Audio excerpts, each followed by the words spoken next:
En la cara posterior, visión posterior. En la visión anterior, ustedes no van a ver los ovarios. Es la primera característica. En la visión posterior, sí vemos los ovarios. Los ovarios, tanto en este preparado como en este, nos podemos observar que esta es visión posterior del útero y trompas. En este caso no veo ovario, pero sí veo otro repliegue del ligamento ancho, que es el ligamento redondo, que se va a ir al conducto inguinal hasta los labios mayores.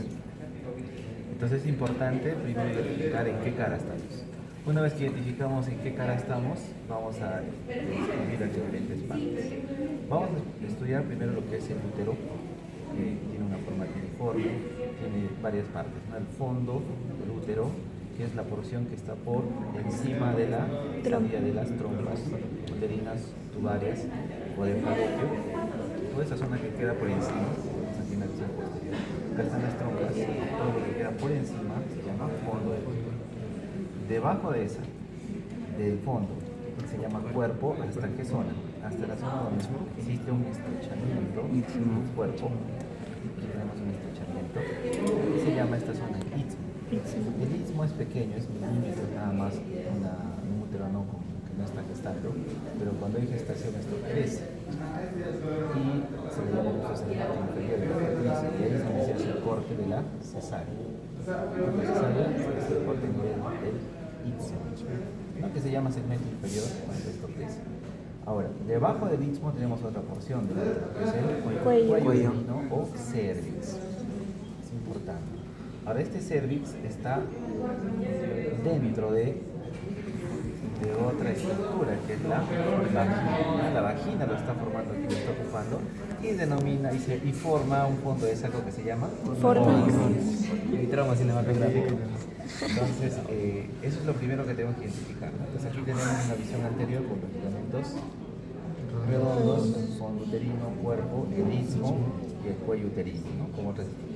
Esta es visión posterior, igual, fondo uterino con las trompas, por encima de esto es fondo uterino, cuerpo, el istmo, y a este nivel ya vemos el cuello uterino. El cuello uterino, que ya vamos a ver después, tiene forma circular si no ha habido un parto vaginal, ¿no? Pero es ya transversal si ya hubo un parto. Ustedes pueden ver eso. Acá tenemos nuestro cuello uterino que es transversal si hubo un parto vaginal. Es circular. Esta es una visión posterior porque puedo observar las dos gónadas, dos ovarios. Ahora, para empezar, este órgano, esta víscera, está contenido en la fosa pélvica y tiene su meso, así como el intestino grueso del lado tiene su meso. El útero también tiene su meso. ¿Cuál es el equivalente del meso? El ligamento. Ligamento ancho. Este ligamento ancho le fija al útero a las paredes laterales de la pelvis. Este ligamento ancho tiene tres porciones, ¿no? Tres porciones que van a estar divididas por el mesovario, ¿no? ¿Qué porciones tiene el ligamento ancho? Mesosalpinx, mesometrio y mesometrio. Ahora, el mesosalpinx y el mesometrio están en el plano coronal, ¿sí? Los dos con continuación. Y están divididos por otro plano transversal, que es el mesoovario. ¿Se dan cuenta? El mesovario es perpendicular a estos mesos, el mesosalpinx y el mesometrio. Ese es el mesovario. Ahora, este mesovario también está en continuación con el ligamento útero-ovario, que va del cuerno del útero hacia el ovario. Y ahora el ovario tiene un hillo por donde llegan las arterias. ¿Dónde está ese hillo? Justamente a nivel del mesovario, porque por el meso-ovario llegan los vasos. Saben que los mesos sirven para eso, ¿no? Entonces los vasos llegan por el mesovario. Es importante identificar eso. Ahora, también podemos observar cómo están las trompas uterinas, tubarias, que tienen sus diferentes porciones. Una porción intersticial o intrauterino, ¿sí? Es a este nivel, ¿no? A este nivel seguimos. Es dentro del miometrio, de la capa muscular del útero. Es una porción intersticial que no lo vemos aquí. Luego tenemos el istmo. El istmo es el tercio proximal. El tercio proximal al útero. Es delgado, es diferente al a los 2/3 laterales, que es la ampolla, donde ocurre la transpiración, que es voluptuoso, más ancho que el istmo. Y esta ampolla termina en las Fimbrias. fimbrias, que es la ampolla, ¿no? La ampolla. Esto tiene varias fimbrias. Importante identificar de estas fimbrias, una en especial que esta está rota, esta fimbria que se va hasta hacia el ovario, que es la fimbria ovárica, que se ve aquí mucho mejor. Acá podemos ver la trompa tubaria, ligamento interovárico, mesosalpinx. Y aquí tenemos, esta es la fimbria ovárica, ¿no? Acá tenemos las fimbrias, esta es la fimbria ovárica. Y este es el ligamento suspensor, ligamento epicondíbulo ovárico. Ligamento epicondíbulo ovárico. Esta fimbria ovárica, ¿dentro de qué ligamento está? Ligamento epicondíbulo ovárico.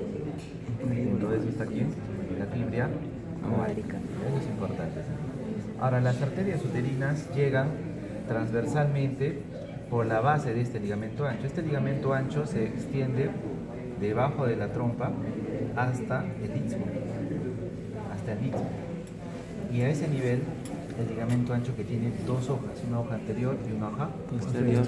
Esas dos hojas, a nivel del istmo, se van a dirigir hacia adelante y la hoja posterior hacia atrás y hacia las partes laterales, de tal manera que se van a las partes laterales de la pelvis. A ese nivel, por debajo del ligamento ancho, hay tejido intersticial, donde llega el ligamento cardinal. Todo ese tejido fibroso, elástico, que está en la base del ligamento ancho, a nivel del istmo está el ligamento cardinal. Tenemos que verlo a nivel de la pelvis, ¿no? Acá no podemos observar. Ahora, y en ese tejido fibroso, fibroelástico, a nivel de la base del ligamento ancho, ¿qué arteria llega? Transversalmente hacia el istmo, la arteria uterina. Eso es importante también porque yo al desglosar los dos ligamentos anchos, sus dos hojas, hoja anterior y hoja posterior, voy a encontrar las arterias uterinas, ¿no? Por ejemplo, acá tengo la hoja, las hojas tanto anterior y posterior. Esta es una visión posterior, entonces acá tenemos la hoja posterior, hoja anterior, el ligamento ancho. Y acá en el fondo podemos observar por las arterias uterinas, ¿no? Entonces vamos a observar hoja anterior, hoja posterior, y vemos en la pared lateral del útero cómo llega transversalmente la arteria uterina, y luego en la pared lateral del útero asciende de forma tortuosa. Miren el grosor de la arteria uterina, es bastante grueso y va en forma ondulada, ¿sí? Es la arteria uterina. Entonces, la arteria uterina viene al istmo y tiene dos ramas, una rama ascendente uterina, una rama descendente vaginal. Esta es la rama uterina ascendente. Esta uterina, a su vez, va a ascender hasta las trompas, hasta este nivel, y a este nivel me va a dar dos ramas, ¿no? Las ramas tubarias y ováricas, y estas también nacen, en este caso, la rama ovárica. Y por el mesovario llega esta rama ovárica y se van a estomosar con la arteria ovárica que viene de la aorta, donde viene al del ligamento suspensorio del ovario. Este es el ligamento suspensorio, y aquí tenemos esta parte oscura, la arteria ovárica, que se ve mucho mejor en esta visión posterior. Podemos observar aquí claramente este vaso. ¿Qué vaso es? La arteria ovárica, ¿no? Que se está dirigiendo hacia dónde, hacia el meso ovario. Ahí se van a estomosar por inosculación con la rama ovárica de la arteria uterina. ¿Sí? Entonces es importante identificar eso. Entonces, a este nivel sí se nota, ¿no? Trompas tubarias, la rama tubaria, rama ovárica, ligamento interovárico, mesosalpinx, mesovario, mesometrio. ¿Sí? Es importante aquí. Aquí tenemos la fimbria ovárica y el ligamento infundíbulo ovárico. Ahora, el ligamento ancho es importante que ustedes identifiquen que tiene dos hojas, ¿no? Una hoja anterior y una hoja posterior. En las cirugías oncológicas, para hacer una histerectomía, se usa esas dos hojas, se diseca esas dos hojas. Ahorita los vamos a ver en un video, ya los voy a compartir, quiero que repasen. Ahora, esto de aquí, tenemos una visión posterior. Igual vamos a identificar en la visión posterior, vemos el fondo del útero, cuerpo del útero, el istmo y cuello uterino. En esta visión posterior podemos observar el ligamento útero-ovárico que va del cuerno del útero hacia el ovario. Acá tenemos la trompa. ¿Qué porción es esta? Istmo. El istmo es el tercio medial y lo demás es la ampolla tortuosa, ¿no? Y tiene sentido. Ahora esto también mediante el ligamento infundíbulo ovárico llega a la fibra ovárica, acá solamente está el ligamento. Y tenemos también luego el ligamento suspensorio del ovario, ¿no? Por ahí donde llega la arteria ovárica. Acá está el ligamento ancho, visión posterior porque están los ovarios. Ahora, tenemos una visión anterior, muy importante, la visión anterior, los ligamentos redondos, muy importante. En la cirugía lo primero que se hace es clipar estos ligamentos redondos. Yo les voy a mostrar más adelante, ¿ya? Aquí tenemos el peritoneo que cubre la cara posterior del útero, luego la cara anterior del útero, luego tenemos aquí la vejiga y este peritoneo va a cubrir a la vejiga, entonces este es el receso útero vesical, a este nivel. Si está con este peritoneo así, es el receso útero vesical. Pero si les ponemos no así el peritoneo, que no esté claro, no así, solamente en esta zona, y les hago la cinturita. Esto es el istmo, no me van a poder decir, ¿no? Istmo, ¿sí? Es diferente que esté así. Es más, podemos poner una vejiga acá, ¿no? Con vejiga, mucho mejor, ¿no? Aquí es el receso vesículo-periferino, así como era el receso o fondo de saco recto, uterino o de Douglas. Es importante identificar esos fondos, ¿por qué? Porque vamos a ver a nivel del cuello uterino, esta visión anterior, va a tener, está dentro del conducto vaginal. Entonces, estas son las paredes de la vagina, pared posterior, pared anterior, pared anterior. ¿Por qué es pared posterior? Porque los ovarios no se ven y veo los ligamentos redondos. Ligamento redondo, el ovario está posterior. Entonces esto es anterior y esto es posterior. Y el cuello uterino, esto es el labio anterior, su labio posterior. Esto es la pared posterior de la vagina, pared anterior, parte de la pared anterior, ¿no? Justo aquí. Esta es la pared anterior de la vagina, pared lateral. Entonces estos recesos puntos de saco se llaman fornix, que lo forman la vagina con el cuello uterino. Fornix anterior, fornix posterior, algunos lo denominan como fornix lateral. ¿Cuál de los fornix es importante a nivel clínico? Fornix posterior.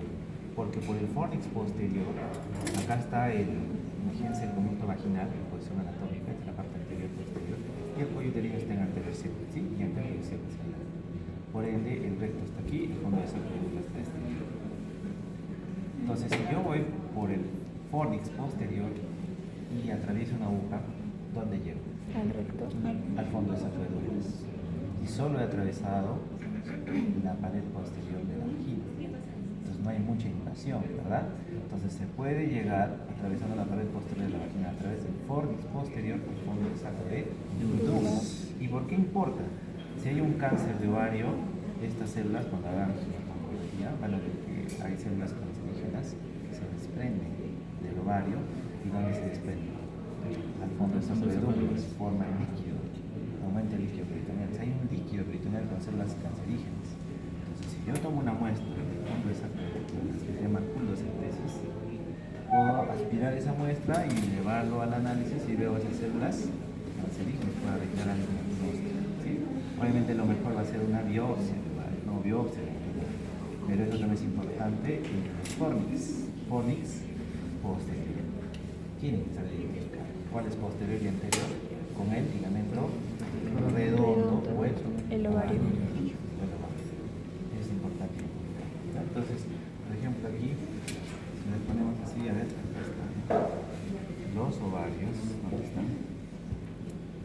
Aquí está clarito, ¿no? Los ovarios. ¿Qué cara es esto? Posterior. Y si acá está el cuello uterino, si le ponemos acá el alfiler, ¿qué es? ¿Qué es eso? Fornix posterior. Este es el ovario fornix posterior.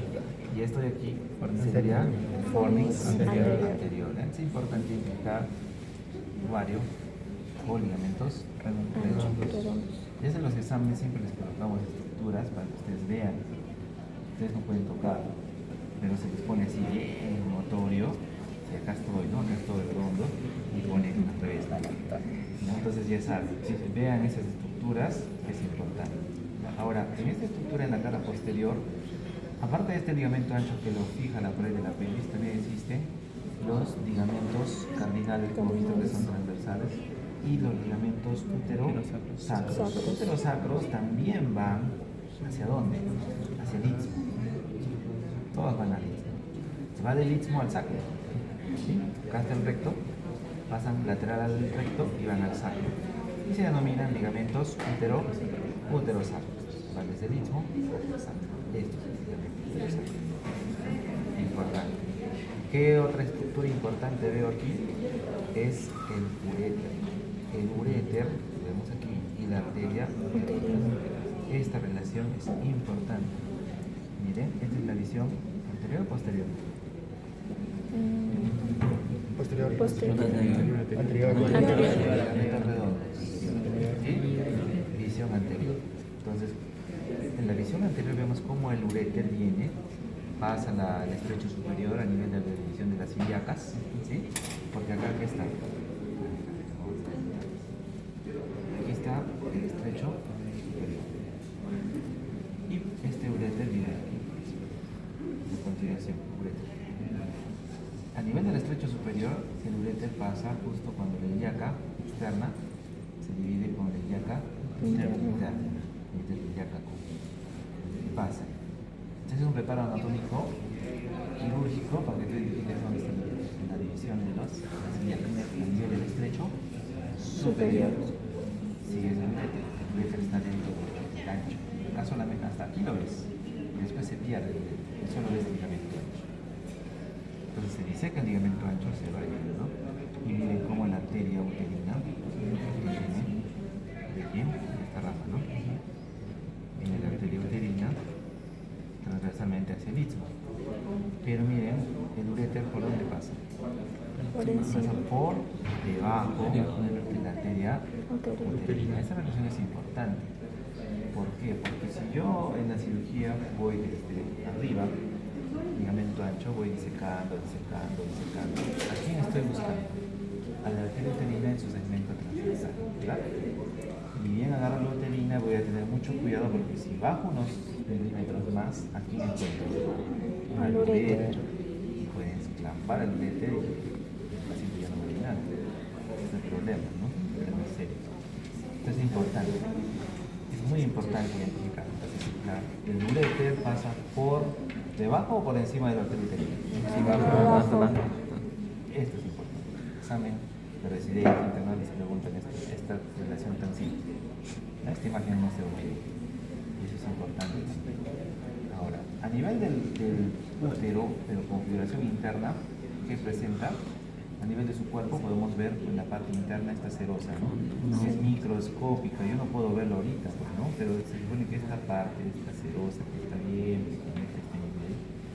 ¿qué es? Es el endometrio. No puedo verlo macroscópicamente, eso es microscópico. Tiene una capa basal, funcional, está la filtración, eso lo vamos a ver mejor. Pero la capa que se nota muy bien aquí, ¿qué es? Miometrio. Muscular. Y la parte más externa es la serosa o Perimetrio.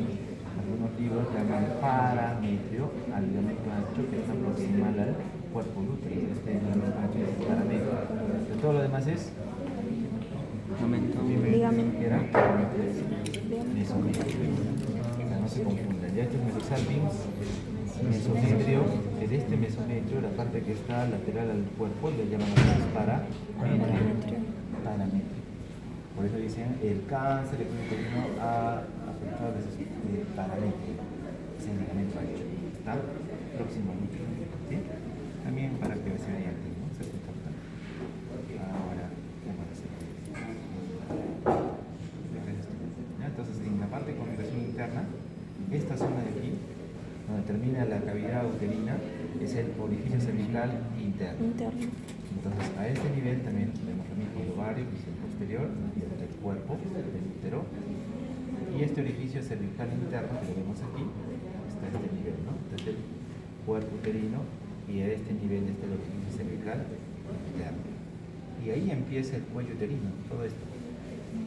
Este es orificio cervical interno y el orificio cervical externo es este, ¿no? Nosotros solo vemos esto, el orificio cervical externo, pero aquí lo han abierto, ¿no?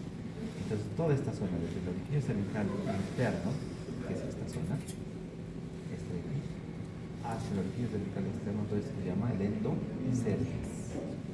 Endocervix. Y esto es el exocervix. Este tiene un tejido especial que sale de parte del endocervix en esta zona, solo en esta pequeña zona, parte del endocervix. Y hay una zona de transición y el exocervix. Esto se va a estudiar en el gineco para ver el cáncer de cuello uterino. El papiloma humano, el virus del papiloma humano le gusta el VPH, esa zona de transición. El endocervix y el exocervix en la zona de transición, eso lo mismo. Y ahí se queda y ahí causa el cáncer. Por eso aquí se toma el Papa Nicolau a este nivel. Se toma esa zona de transición. Las mujeres jóvenes, adolescentes, su zona de transición es mucho más amplia, más expuesta. En cambio, mientras van pasando los años, esa zona de transición se va escondiendo. ¿Quién tiene más riesgo de contagio de VPH? Las mujeres Más joven, jóvenes. incluso en relaciones sexuales, con un hombre que tiene VPH, realmente es mayor riesgo. Porque mientras menor edad, la zona de transición es mucho mayor, más grande.